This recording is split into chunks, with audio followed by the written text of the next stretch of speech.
Hello, mummies world എന്ന YouTube ചാനലിലേക്ക് എല്ലാവർക്കും സ്വാഗതം. ഞാനിന്ന് എത്തിയിരിക്കുന്നത് റെസ്റ്റോറൻറ്റിൽ നിന്നൊക്കെ കഴിക്കുന്ന പോലത്തെ നല്ലൊരു അടിപൊളി തന്തൂരി ചിക്കൻ്റെ റെസിപ്പിയുമായിട്ടാണ്. നമുക്ക് വളരെ സിമ്പിളായിട്ട് വീട്ടിൽ തന്നെ തയ്യാറാക്കാവുന്ന തന്തൂരി ചിക്കൻ്റെ റെസിപ്പി കണ്ടാലോ. അപ്പോൾ ഇതിനായിട്ട് അത്യാവശ്യം വലിയ പീസ് ചിക്കൻ തന്നെയാണ് എടുത്തിരിക്കുന്നത്. 2 പീസ് ചിക്കൻ നന്നായിട്ട് ക്ലീൻ ചെയ്ത് നന്നായിട്ടൊന്ന് വരഞ്ഞു കൊടുത്തതിന് ശേഷം ഇതിലേക്ക് ഒരു അര സ്പൂണോളം ഉപ്പ് ചേർത്ത് കൊടുക്കാം. അതിനുശേഷം ഇതിലേക്ക് തന്തൂരി മസാലയാണ് ചേർത്ത് കൊടുക്കുന്നത്. ഒരു 2 സ്പൂണ് തന്തൂരി മസാല ചേർത്ത് കൊടുക്കാം. ഇനി ഇതിലേക്ക് 1 സ്പൂണ് കാശ്മീരി ചില്ലി പൗഡർ ചേർത്ത് കൊടുക്കാം. ഞാൻ ഇതിലേക്ക് വേറെ കളറൊന്നും ആഡ് ചെയ്യുന്നില്ല.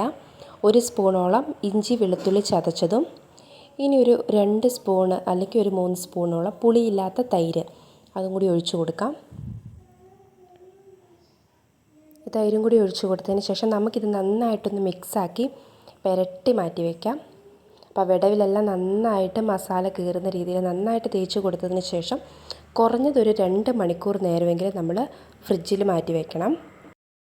ഞാൻ ഏകദേശം ഒരു 5-6 മണിക്കൂർ നേരം ഫ്രിഡ്ജിൽ വെച്ചിട്ടുണ്ട്. അപ്പോൾ ഫ്രിഡ്ജിൽ വെക്കുമ്പോൾ ഫ്രീസറിൽ വെക്കരുത്, താഴെ വേണം വെക്കാൻ. അതിനുശേഷം ഞാനിത് എയർ ഫ്രയറിലാണ് ഫ്രൈ ചെയ്തെടുക്കുന്നത്.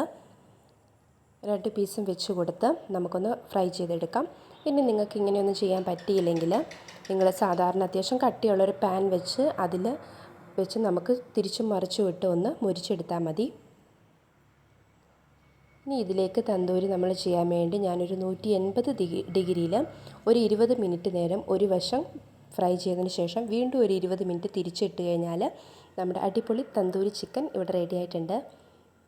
അപ്പോൾ ഇതിൻ്റെ കൂടെ ഞാൻ ഗ്രീൻ ചട്നിയും സാലഡും എല്ലാം തയ്യാറാക്കിയിട്ടുണ്ട്. അപ്പോൾ നിങ്ങൾക്ക് ഈ വീഡിയോ ഇഷ്ടപ്പെട്ടു എന്ന് വിചാരിക്കുന്നു. ഇഷ്ടപ്പെട്ടാൽ നിങ്ങൾ തീർച്ചയായും തയ്യാറാക്കി നോക്കുക. ഒപ്പം മറ്റുള്ളവർക്ക് ഷെയർ ചെയ്ത് കൊടുക്കുക.